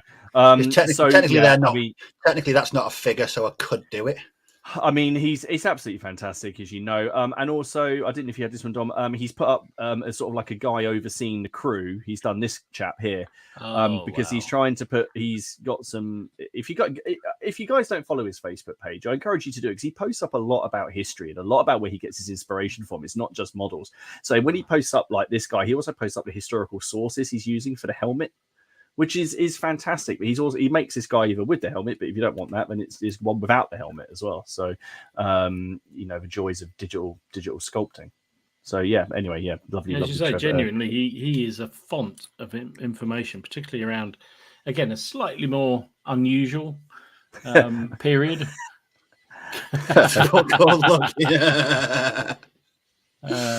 He also had these Caballero Villanos. Like cavalry. These are another one coming through, I believe. So nice. Yeah, no, he is a machine when it comes to he produces so much, doesn't he? And they're so lovely. I have actually stopped following his because I just think otherwise I keep buying them. And I've got stuff on the way at the minute. Jeez, that's so nice. Other things I saw, Warlords have brought out some more boat games, Victory at Sea. So they got Ammunition Ship. Is that 13 quid just for that? Yeah, I was actually going to make that very point. To me, 13 quid for one model, and it's not even a fighting ship. It's do you get rules with? Do you get stuff with it? Like cards, you get their card with them, and the movement base thing. But yeah, 13 quid is a little bit steep if you ask me. But there you go. So I'm sure some people. I think it's a really good game, but I wouldn't go buying 13 quid airplane tenders for one scenario you might play. Well, like I said last week, Dom, they did say that they've got tons and tons of Victory at Sea stuff in the pipeline. I think we'll be seeing new releases of that for many, many, many months.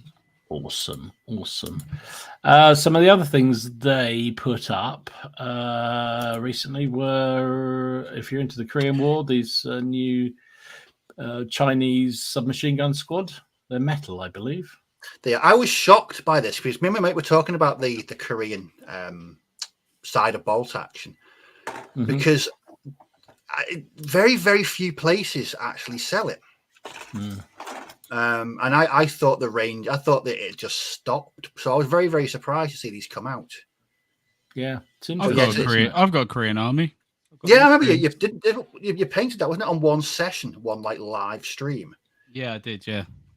The whole thing in one session. Because I remember I got the book the day it came out. I was really quite interested in it, and then I don't know, it just didn't. Nobody was seemed to be painting the miniatures. No one was doing battle reports. No one was doing anything actually about the Korean side. So I don't know. It was a shame, really, because it's a really, really interesting. It's a fascinating period, isn't it? Definitely fascinating conflict. Yeah. And one that got me moderately moist actually was this. Moderately. Yeah, a little bit of moisture, and not too much. Because actually the horses look really bizarre, but there you go. These are metal Mongolian cavalry.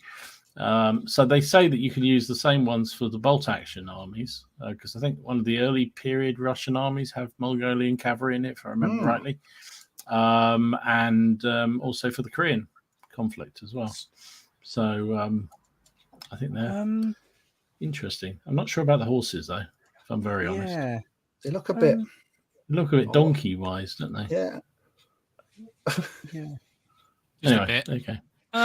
No, pass on that. Maybe they're meant to be. Yeah. I'm excited that they're doing them, but not the actual models. I think that's the problem with that. So there you go. I do like a Mongol figure. Somebody said it's taken them an hour and a half to find a stream this week. It's always on the banner at the top of the page where it is. Yeah. And if you follow all four of us, then you'll find it because it goes up. Yeah, it should be on there. Although I think sometimes people don't get notifications. You have to turn it on. You have to turn notifications on if you You have to hit the little belly thing. Yes. There you go. Ah, Yeah, I know, Alex. ow. They are Yeah. small horses. I know they are, but those do look very, very donkey-like. I'm sorry, and not just small. Those are. It's not the size I'm worried about, so to speak. You misses. It's the sort of poses. Actually, if you turn them into reindeers, they'd look really cool, wouldn't they? Shall I shut up now? There you go. I would, yeah. While you're winning. Right. Oh God. That's all I've got. I had a. Hang on a second, that made me chuckle. Hang on, I just got. Hanging on about Christmas. Love it. Dead Zulu's arm onto something. Right. Made me chuckle. Where was I? For those of you who like your Stargrave and Frostgrave and all of that, North Star have put this up, which is their Hope Eternal expansion. Now they've already previewed the Mercenaries and the plastic kit, but there's lots of little metal add-ons that you can get, and they're doing this on one of their Nick starters, I believe, which is like a Kickstarter that actually delivers.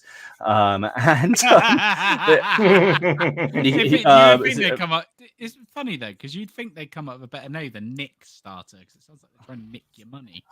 But his name's Nick Erie. Yeah, I know it's Nick Erie, but you think he would think of something else. I know. You know what I mean. If you're not in the know, you wouldn't know that, would you? Okay. sorry. Welcome back. Welcome. Sorry, no, it's fine. No, I agree. I mean, to be fair, I did have to look it up the first time and then worked it out myself. But yeah, but then it made me go and look around on the website a bit more. So maybe that's the idea. And then now we did. Games Workshop obviously have put up their new. I say obviously they put up their new Lord of the Rings stuff a couple of weeks ago, and it's up for pre-order now, which is the battle hosts. Now, there's much more in these than's on that picture. There's about 50 models. They're 50 quid. They're just over 50 quid, which I thought was actually That's pretty actually good quite for battle host. It's really quite yeah, reasonable. The battle host. Yeah, they're still basing it on their older sculpts, aren't they? Let's be honest. They're not going to redo. They're not going to redo the plastic sculpts. There's no. They don't have to. There's no point in redoing them. But this is what I'm saying. They're older sculpts, so for once they're letting you pay a fair price for them. Yeah, so 50 quid, and you get the hero. I mean, the hero Aemir, who you get in there, because you get his foot version as well. He's 25 quid on his own if you buy him separate. Yeah, he's a new model. His box, so he's the new model. So they're pretty good. So if there's people thinking of getting into it, they're good. So there's Rohan, Isengard, Gondor, which comes with Gandalf. Isengard comes with Saruman, and then there is the Witch King and the Orcs. And so yeah, you get the Witch King on the Fell Beast with like all the things, and that's like a 35 quid model. So yeah, so anyway, of course they've got their starter set, the Osgiliath. Now this is 125 quid. So not as good a value as the Pelennor Fields box that came out, which was insanely good value, which is why I bought it. But you still get quite a bit in there. And to be fair, the rule book is 35 quid, and they're very, very nice rule books. The ones that are nice on those are lovely books. So what's that? Is that just like a? I can't tell it. Is that soft? That looks like a softback, doesn't it? Battle of No. So the one with the eye is the revised hardback rulebook. And the second, it's the 1.5 basically, and then yes, like the Pelennor Fields, you get a softback scenario book. Which some of those miniatures are new though, like the heroes are new. Yeah, the heroes are new, so they're quite expensive models on their own. Yeah, exactly. So it's obviously for anyone who's willing to pay it. But then obviously they also have released Elrond. That's a really nice horse. The horse is lovely. I can't quite work out what's going on with the face on the one on the foot. No, there's something going on. But he comes with a banner bearer as well. So he's 25 quid for him and the horse and the other chap. So anyway, yes. So there we go. Leslie, only in your opinion, dude. I would probably buy it. But actually, to be fair, I don't need to because I've got an army. So they are still pretty cool, especially when we just looked at like a little boat that was 13 quid. Yes. That resin boat. Yeah. Also, so we were talking because last week about the new Epic like potentially being what you call it, Romans, like Carthaginians and stuff like that, and what it could be. Now, funnily enough, we were talking about like do you remember those early Imperial Romans by Cromarty Forge? Well, they've just posted today their mid-Republican stuff, which would be 10 mil. So Warlord Games are going to have to make if they do it, their 50 or 13.5 mil epic stuff look like this. Ooh, that's a lot. Here you go, like that. At 10 mil. Because that is cool. That's going to be quite hard. That's interesting. That is. So these that's are a lot of detail for 10 mil, though, isn't it? Yeah. And then check it. Look at the cavalry. Oh my word! So these are all available. I think they're up for pre-order at the moment from Cromarty Forge. Here is the 10 mil army that you can buy for £40. That's 40 quid. Oh God! I don't like Romans, but they look great. They do. I know very, they very do, good. and and I mean, this is what I was talking about. How much I liked. I liked that previous picture, dude. That previous one. Yeah. I just want to check something. That is seriously good. 2 minutes 4. What's he counting? 5, 6. I'll tell you in 2 secs. He's run out of fingers and toes. No. 7, 8, 9. Wow. Though each one of those battalions, or if you want to call them regiments, or cohorts. Cohort. They are, apart from one that's a double, they're all individual bases. They're not doubles. If you look at them, the shields are at different places standing up. The guys, there's no doubles. Go and have a look on their website, because you've got the Hastati, the Principe, the Triarii. They're all on there. They do look very, very cool. Could they do any other nations? Yep. Just asking for a friend. Yeah, they do. They do. Go and check it out. Yeah, no, they do. I think they're now doing sort of mid-Republican stuff. They've done chariots. Their chariots look awesome. I went on there and then quickly closed it because but I could be tempted by. But so yeah, that's the thing. I mean, these guys are producing them and selling them. They look awesome. So anyway, yeah, that's another one to take a look at. So that's what I had. Oh yes, and of course, in other news, we're not running the stream next week. No. No stream next week. No. So out of respect for the Queen's funeral. Yes, so there will be no stream next week, and then the week after there's a change of programming anyway, isn't there? Because we've got a guest, haven't we? But we'll talk about that at the end. We'll talk about that when he's definitely triple confirmed. But yes. Martin's got a bit more news. What do you think of the new Kill Team starter box? I haven't seen it. Oh, it's set on a Space Hulk. Yeah. I think it's naval troops going up against the Kroot. Okay. No, I haven't seen it. No. And it's you get this really awesome looking 3D plastic scenery. It looks really, really good. But I don't know whether I'd get into it. I mean, to be fair, it just looks really interesting. Because I watched Tabletop Minions on Friday, and he's obviously got an advanced copy. Have a look. And he was putting some of the scenery together, and the scenery looked really awesome. They seem to do a lot. Is it the Clip 2 stuff, Steve? Like the normal one they use now? Yeah, they seem to do a lot. They seem to be a lot since the original Kill Team one. They've messed about with that a lot, haven't they? Sorry, Matt made me laugh. Yes, that's true. That is absolutely very true. Right. Absolutely right. Blimey, there's ambitions. Build an 8 feet by 28-inch spaceship for Kill Team. Yeah. I mean, people were a bit worried when they said it was going to be Kill Team on a Space Hulk. And I thought, well, how does that work? But it looks like it's really close, close quarters combat between these naval troops going up against the Kroot. I think the Kroot are getting some new plastics as well. So okay. I quite like the look of the queue. I tried to save some pictures earlier because there's some even more War Machine stuff coming out, and I thought you might like that, Steve, because they look like they're trying to be a lot grittier and less cartoony than previous editions. But part of me wants to look at it, and then part of me doesn't, because that button my head going, I really enjoyed playing this 10, 12 years ago, so I must enjoy it again. I don't know if that would be true, because that always works. I am gross. I did also forgot to mention the best thing of the lot this week.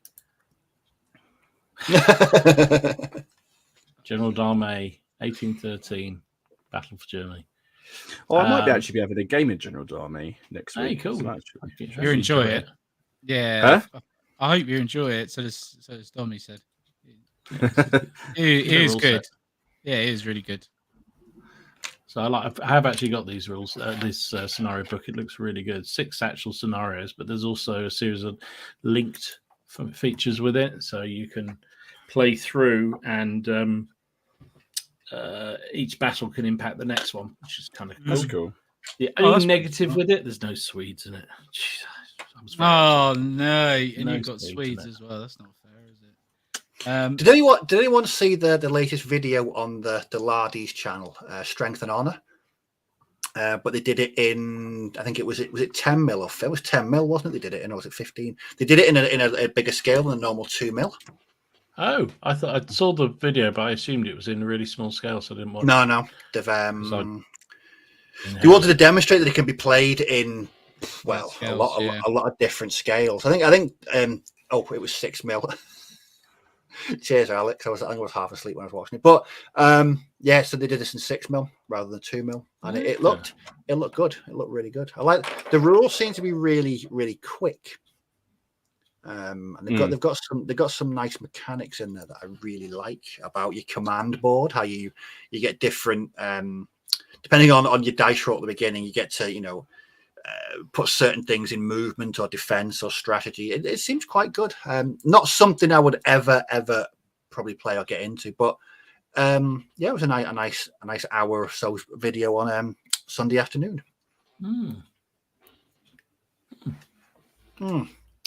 Interesting. Right. Interesting as well. Dave's putting on a General Darmay 2 game at Whittleborough of Lard. Okay, interesting. He did talk about that when he was on the stream a while back. I was getting very excited, Steve, that I mentioned Swedes and you looked confused. You thought I meant turnips, but no, I didn't. Hey, somebody let me know. Do you know, I think it's either this year or next year, there's a Turnip 28 tournament being played in Bristol. No, there's not. Is that because it's going to take a year to grow the terrain? No, honestly, there's an actual Turnip 28 tournament taking place. Awesome. Are you going to enter? I want to see video of that. It's a bit of a trek down to Bristol just to play some Turnip 28. Oh, mate, it's awesome. It'd be brilliant. But yeah, when I responded, I used the phrase "buy the turnip." That looks good, and apparently the guy John's now going to be using "buy the turnip" as a regular phrase. I don't know how that works, but should have copyrighted it, mate. Yeah. Okay, just going back to projects then. We've talked about films. Actually, when I watched The Eagles Landed on Saturday, about 3/4 of the way through, I stopped it because I was fascinated by the uniforms the Fallschirmjäger were wearing, because they had a dress uniform on rather than the smock. Yes, they're blue. They were wearing their blue dress uniform. Yeah, I wondered why. I know they said he wanted to wear their uniforms because they didn't want to get shot as spies. But no, something just went off in my head about why they're wearing that. So I was doing a bit of research, and it was all accurate and above board. But it just goes to show that something like that again can set off something. Martin said before about the Mormon documentary, finding out there was a Mormon war just by doing a little bit of research. It's dangerous stuff. What did you find out about it, Steve? Is it just like the paratroopers prepared to wear it? It was easier to. I can imagine the practicality of wearing it underneath. It's probably a lot easier than covering a smocker. Yeah, that's what I thought, because it gives away a bit more, doesn't it? Yeah, because all they did was the only thing they had was the jacket. They still retained the Polish airborne uniform, but it was I don't know, it was just something. When you're watching a historical film and something doesn't sit quite right with you, Fury. It's not just Fury. It's not just Fury anymore. There's many. I think that's. I can't remember. I don't know. There's some you give them the benefit of the doubt when it comes to the vehicles and stuff, but I don't know. But it's like I say, having watched that, because I hadn't watched The Eagles Landed in over 15 years, and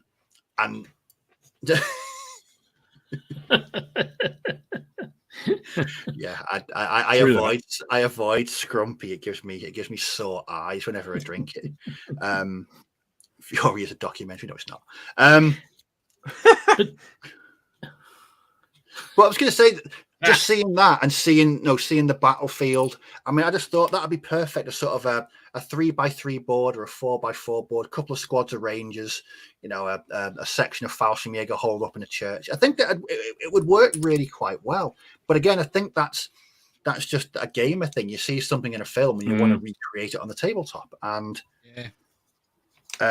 I did the same when I was rereading one of my favorite Action Man books the other week, Operation Skydrop, and I'd love to do a bolt action scenario based on that, because it's a couple of sections of British airborne in a holed up in a broken hotel, fighting off waves and waves of German soldiers. But it'd be and it's just things like that you think, because I've been reading that since I was about 10 years old, but I've never really thought about putting it into a war game until I'd read it recently. You could do that quite easy with that. What was the bolt action type game that you used to play? Firefight. Yeah, that would work for that, wouldn't it? Yeah, it could do. And again, even with the Eagles Landed, because I was talking to one of the guys at Warlord last week, and he said, when I showed you pictures of that Carentan board, that is literally until you see that in the actual flesh, it's just so. I just said that's ambitions right there. That's what you should be gaming on. So I was talking about it, and he said one of his things is he wants to do a setup of the Eagles Landed on a sort of 4x4 board. Church, a pub, it worked really quite well. You could have the meal in the corner, couldn't you, as well? So we actually had this conversation in the hotel in Derby last year about doing firefight in your garden with Action Men. I don't know whether a bit more. I think beer may have been consumed when we started talking. Really? I can't remember who it was, because there was me, you, lots of beer was probably consumed. The other Martin, and we were talking about the feasibility of actually playing firefight in your back garden, but we'd just be a bit concerned about if your neighbours looked at and saw what you were doing. Oh shit! No. Yeah, they would say that. Oh, yeah, they would say that. Definitely. What did you drop mine? Every Zulu. All the Zulus. The whole Zulu. Thousands of them, yeah. Thousands of them. Thousands of them. Fucking hell, every time. What scene from a movie, apart from that one, would you do? I'm just thinking that. If you could just generate a terrain. Oh, Bridge Too Far, man. The Arnhem Bridge. Arnhem Bridge on a bridge too far. Oh, no, that is awesome. Sorry, what was that? What's the question? What would you, if you could build a bridge? If you could build a table for a game from a film, what would it be? Where Eagles Dare, like the guy is in the cable car. Car station. Oh no, the cable car would be awesome, wouldn't it? Yeah, but the actual cable car station. So you could have the cable car just outside it, so you can go onto it and so you've got a vertical board instead of horizontal. I mean, that'd be cool. The end. I think I did see. I think I did say the story before when I was at Salute many years ago, and somebody had put on an Arnhem game, 28mm, true, with every figure represented, as much research as they could possibly do, and it was absolutely an awesome thing. It was spread. I don't know how many feet long it was, but it was amazing. And we were standing there watching this game unfold, and there was a little old boy standing there watching it too, and it turned out he was actually at Arnhem He said I was in that building there. It's just extraordinary. It's like having a long chat with him about his experiences were amazing. So, how do you feel about people playing toy soldiers with the thing that you went through? And he said, just keeps the memory alive, basically. Yeah. But yeah. It's true. What about the ending of Kelly's Heroes? Oh, yeah. Yeah. The best film in the world. Oh, Yes. fucking hell. Yeah, that would be quite funny, wouldn't it? That would be brilliant. I'd love that. I'm trying to think of like. Just want to imagine the German tiger tank with the German guy just sniggering at the end. That's all I can imagine. How The about opening one Bell Tower from, in Dad's Army. That'd be cool. Yeah, God. Yes. That'd be good. The opening one from Gladiator, because half of it would be forest, and then you'd have a big clearing, which is on fire. That would be pretty cool. Yeah. That'd be Like I said, the Kingdom of Heaven, where they're doing the siege in Jerusalem, and the wall gets smashed at that point. With everyone running out, and You're getting very faint. Can't hear you, mate. Oh, sorry, the siege of Jerusalem. Do you know what? I love that. But there's a great video of someone. There was quite a few of them coming out. Where they look at battles in the films and they rate them. And the guy said about Siege of Jerusalem is like two things: like why do they set everything on fire? Like what? There's no need. And second of all, he just kept on going. Where's the ditch? Yeah. Where's the ditch in front of the walls? He's like, why wouldn't you dig a ditch? Like even if there isn't one there, and we know there was one there. And you've got siege. Why isn't there a ditch? Like, where's the ditch? This guy, where's the ditch? Let it go. Where's the ditch? Where's the ditch? Where's the ditch? Why is there no ditch? And why is everything they shoot on fire? Ridley Scott is obsessed with fire arrows. He is obsessed with fire to all his arrows. That's that is good. It would be cool, and that is something I want to do though, because I've got all those kickstarted things files to print off. And, it would be. It'd be nice. It would be nice to do that. That would be quite sweet. Definitely. Trying to think of any others really. I remember that game. I remember that rubber bank with a tank. I remember that game doing the circuit. Can't remember who put it on, but that's based on Kelly's Heroes. Yeah. I'll tell you one I'd like to do, and I don't know if it's like, but I because I got the Star Wars miniatures, and there are some really really cool looking boards that people have made for those, but a proper well-made sculpted Hoth with the walkers, the snowboard with the trenches and the hangar and everything would be very very cool. I'd have to agree with you. I'd have to agree with you, but I think that'd be pretty fucking awesome. That would be. Can we just to give the sci-fi some love. Oh dear. I'm not saying anything. No. Or just to even bring the sci-fi some more love in would be the 40k scene of where Horus and the Emperor. You got that one that they've got like in the throne room, haven't you? Warhammer have done, but like a more modern one and a bit more bigger. Maybe not with Sanguinius. Spoiler alert. Maybe sprawled out everywhere. I cannot wait. Are you going to listen? What book are you on now, Mike? You still listening to him? 4. Yeah, the last one come out, isn't it? They've split it into 2. Echoes of Eternity's come. No, Echoes of Eternity's come out, and then the new one, the Death and the Beginning or something. They've had to split into 2 because of the size of it. Yeah, which I'm alright with, to be fair. What other war film though? There's loads though, isn't there? You got the scenes from Saving Private Ryan. You've got Guns of Navarone. I love that film as well. That's a good show. Bridget Raymargin. That's another good one. Yeah, that's a cracker. The Bridget Raymargin. That's a really interesting scene. There's all these classic war films, isn't it? Especially when you look at A Bridge Too Far, you can pick loads of scenes out of that. Band of Brothers. I'm with Rob. Hadley's Hope, LV426. Oh yes. LV426. Gotta be. No. Aliens. I know what you're talking about, Martin. Mm-hmm. I knew that one. What else? That's a good choice. Just to keeping going, we have 15 minutes if anyone wants Oh, to yes. order dice. I've finished putting on the spreadsheet the orders that we've had, guys. We need to order quite a lot of dice. So remember, so you got 15 minutes. If you would like to order any more dice, then please send your email to theplasticcrackpodcast@gmail.com, and I will get back to you about how to pay it. And you can pick your dice up at CrackCon.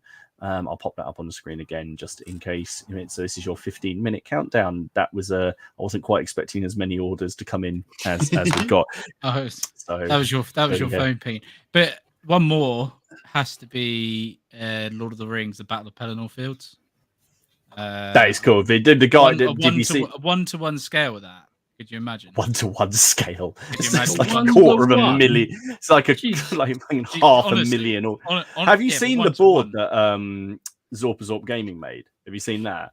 It even had like the smoke machine for the trenches. Oh, yeah, but he made his more kind of book based. And he had he was casting dead elephants. He did sculpting for the films, didn't he? If I Did he? remember rightly. I don't know. Yeah, he did some sculpting on the movies. Yeah, that's why he knows quite a lot about it. So yeah, he did some sculpting, like some of the like the CGI stuff, and do you know what I mean? That explains a lot. Yeah, so he knows quite a lot about it. Yeah, but I just find it really interesting that just imagine something like that on a 1-to-1 scale. That would be very cool, wouldn't it? If I was going to do Lord of the Rings, thousands of them.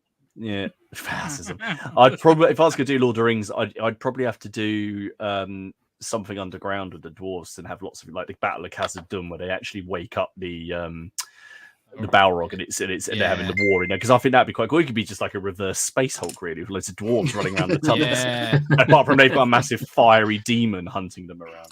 Well, there you are. There you got your fire arrows there as well. So and you got fire arrows, yeah. Oh, well, as there's 14 minutes left, I think it's time we have a look at some viewers' photographs. Again, keep posting them in the Facebook group. We can't grab them all, but we've got a good mix this week of different periods and scales, and 28mm may finally be dead after this one. But first up, we have the machine himself, Anthony, with some more Napoleonic. So they're Nassau. More Nassau's, yeah. Awesome. Tell you what, he certainly flies through these. He's just it's the number and the quantity and the quality that he's just so consistent. He also does so much research into them as well. That's what I love. Talking about your topic tonight, but he does dig around them. He'll even work out who the commander is of each battalion and put that on the base as well. It's great. It's great to behold. Lovely stuff, Anthony. So a bit of 10mm ACW here now. Look at that. That's from Andrew. But I think he said he got him out for a bit of a solo game. But that looks stunningly impressive. That looks amazing. So nice. Very nice. Very, very good. That is. I've got to stop looking at that. I'll. Yeah, I better stop looking at that. Okay, up next is Ian with some Wars of the Roses. Look at those. Oh, nice. Very nice and beautiful, lovely Somerset. Very, very crisp. I like that. Very crisp, aren't they? Yeah, lovely. Very nice, Ian. This one got me. The bows are the right colour as well. Yeah, right colour. Oh yeah. I'll be honest. I never knew that the next one existed, which is 10mm Lord of the Rings. Yeah. I'm Stu's Max doing this, isn't he?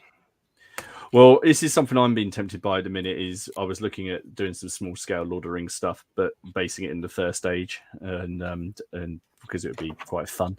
But there's quite a lot of people out there making these, but that is very, very cool. I like seeing fantasy in small scales. It's quite nice to see big blocks of fantasy stuff. I know Pendragon do a really good 10mm range of fantasy stuff. We've got orcs, dragons, all kinds. Copplestone Castings do some as well. Oh, right. Me and my mate we thought about doing Walls of Erewhon in 10mm, playing it on like a 2-foot by 2-foot board. It was really, really small. Sticking with smaller scale, we've got Matthew and some 6mm Spanish. Bloody insane. I mean, just look at that. Very good. Oh, I do like me a bit of. Six mil naps always looks quite nice. I think just anything like that when they're all massed up in Mm. lines and everything, they just look really Cool, good. Because I know Really good. Andy from the hobby support group, he's been smashing out the 6 mil naps over the past couple of months. And again, just the consistency and the quality is just something to behold. So not a fan, Simon, of Lord of the No, Rings. then. clearly not. No, No, not a no. fan. This is from Mitchell, some Saga. Again, he did a bit of solo Saga. Yeah, they're very He cool. looks so That nice. looks good. Yeah. Love the shields. Yeah, A lot just- of new people joined the club recently, and they're playing a lot of Saga again. And I've sort of been tempted back. I'm thinking, oh god, got to remember all the different factions. I don't Well, want to strange- keep trying new rule systems. That's the problem, isn't it? Because if you only get to play so often, it's really hard to try and remember. Can't hear you, mate. I said, You see that microphone? You put it near your mouth. It helps. trying to remember all the new rule systems can be a right pain in the ass, can't it? It's not so much the rules with that. I find it's because everything has its own attributes and special skills and what have you, and things it can do. It's remembering that if you leave an opening to somebody's special rules, and they just suddenly, before you know, they've absolutely mullered you. Fair enough. Oh, this is by Magic. Up next, we have a bit more Saga. This is from Pat. But, Cool. Are they mini Romans in the background? They are really nice. They Yeah. are all Romans. Yeah. They're like the depth of field just looks like the Romans at the back look absolutely tiddy. I love it. It does, I doesn't it, love in the middle? I like what he's done with the archers. I like the colour. Like he's chosen Yeah, to use yeah, like it's sandy yeah. colour stuff. That's Yeah, really I like cool. that. That's really good. It's kind of how you'd imagine that they would be. Probably a bit dirty. Very but light. Yeah, light armoured and everything like that. Yeah, I love that. up next is a.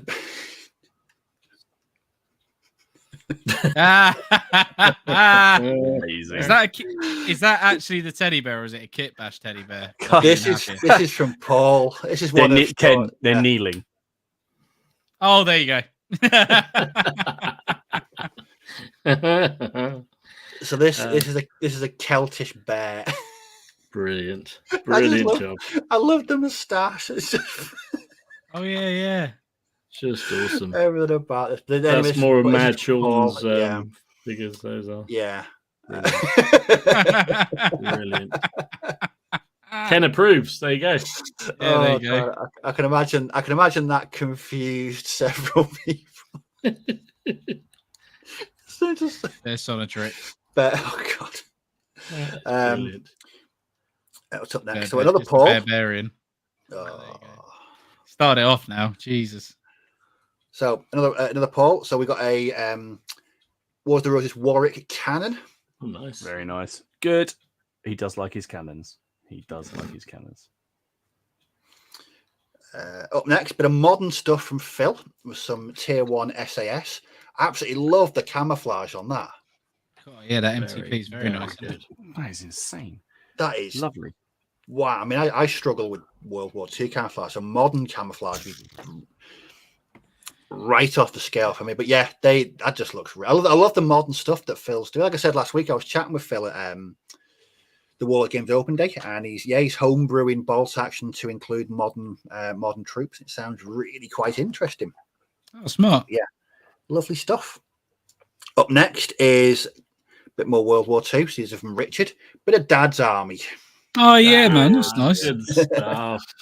Is this what he said? He got them ready. He's got them ready for not O group. 0 to 100 hours. 0 to 100 hours. Yeah, he's been inspired. They're really nice, really, really good. Again, I think any Dad's Army figures are great for small games like that, and you can just be so creative. Right, the next one, I'm not going to lie, almost made me fall off my seat when I saw it. It's from Simon, and it's a Oh, it's a 15 mil pipe block. Simon, how many injuries were sustained during By the picking 'em painting up. of these guys? Because that looks painful. Jeez. That is so cool. Isn't that one of those things that the police throw in front of a speeding car? Yeah. Slow it down. Yeah, They very just- possibly. just That looks is awesome. so good. Up next, again, more from Steve with his burrows and badgers. Just look at them. Ah, Beautiful. Hey. Beautiful. wonderful. Oh, I've got that one. That middle one. Very nice. Just really, I'd love. He gets the shades absolutely spot on with these. Those wings look incredible, don't they? Yes. They look really good. Oh, Everyone gearing up to get their Mouseketeer at yes. Crackcon. I'm going straight to that table. Bugger my own table, doing that one. and last but not least, we have Stephen with some dwarfs. Oh, yeah. Dwarven bread. Oh, that's cool, man. It's all the little Kens there, look. Yeah. Dwarfs. I think they're metals. I've got a Who are feeling. they made by? Who's? They look like GW ones, to be I fair. was going to say, I thought they might have been. I think they are old GW. They are Hmm. GW ones, I think. Classic GW. They're actually really nice. They're probably worth a pretty penny as well. You know, speaking of GW, the other day, They probably are. I was looking for something in one of my kitchen cupboards, and I found a shopping bag, and there's about 30 white dwarfs in there. Really? Yeah. Bloody hell. And I know for a fact I've got another bag in my cupboard of junk. So I honestly think I must have about 15 years worth of white dwarfs knocking around somewhere. Some of those can fetch a lot of money, Steve.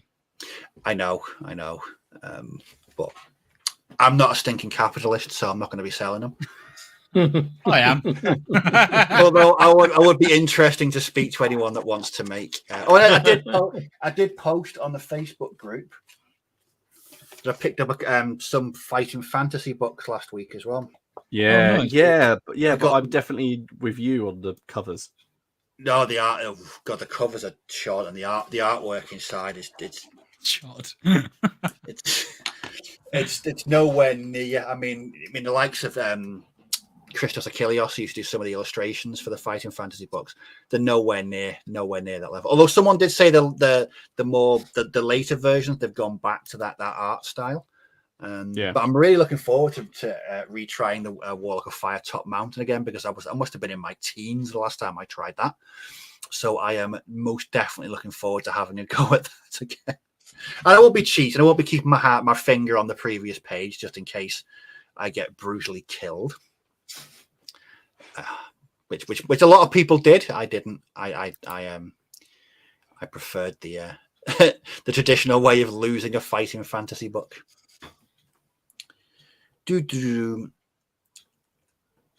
Read them again. I'm not getting into heresy, Don. I'm not getting into heresy. As much as I like those, and Matthew from the Facebook group, he's not doing me any favors with his heresy Marines. No. He's very unhelpful, Matthew, when it comes to that. He keeps on, and he's prolific. He keeps on putting up pictures because he's going through them so fast, and they're lovely. Yes, and he's kit back. Where's Ken? I just don't. Where did Ken go? Where'd he I go? don't know. I don't know. Oh, he said his internet's gone. All right. No, no. He's an Oh. internet engineer, doesn't he? Did anyone actually see him go? No. No, I put that comment up, and next thing you know, he's gone. How bizarre. Uh, Yeah, he's put a thing in the chat saying his internet's gone. There you go. oh, well. He's Came definitely late and he went early. God. he's definitely a man. I didn't of cut his money in mysteries. half, I think, for today. Ooh. Got my original work from Buckland in Chester, the only bookshop with a fantasy section in the crypt. Yes. I used to go to the Crypt Cafe quite a lot in Chester. He used to do an awesome coffee and bacon sandwich. And it's actually in a crypt.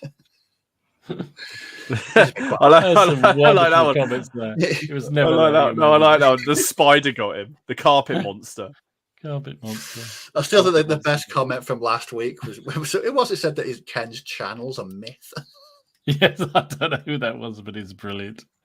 Yeah, he's gone to buy some white dwarfs. That's what it is. Yeah, you're right.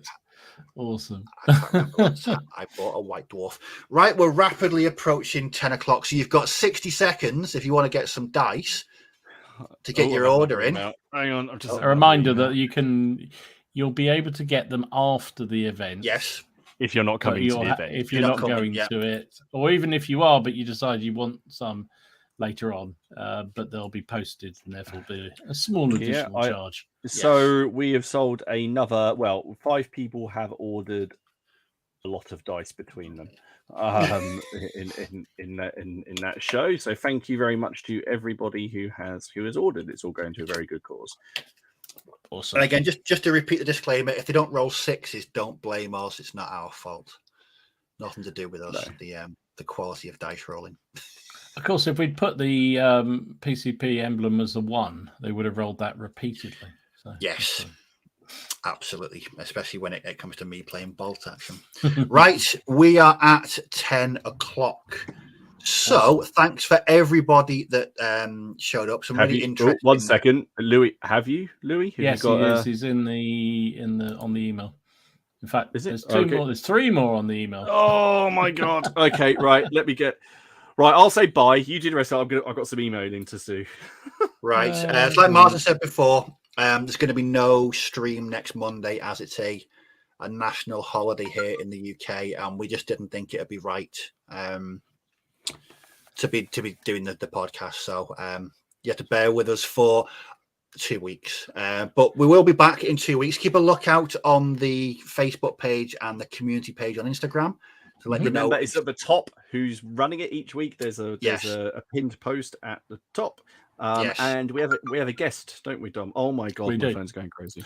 Yes, there'll be more news about that when we do the next schedule, which will be. We shall let you know next week once that's all nailed down. Well, we're not because we're not doing it next week, are we? Oh, sorry. In the next week. In the next week. Yeah. Within the next week. But again, thanks for everyone that's watching us on the catch up. Always appreciate that. Like I said earlier, links to all of our channels, even Ken's, in the description below. So if you ever feel like subscribing to us, feel free to do so. But I'm trying to find the intro video now. Hit that like and hit the like button as well. Buttons, please. We really appreciate it. Right.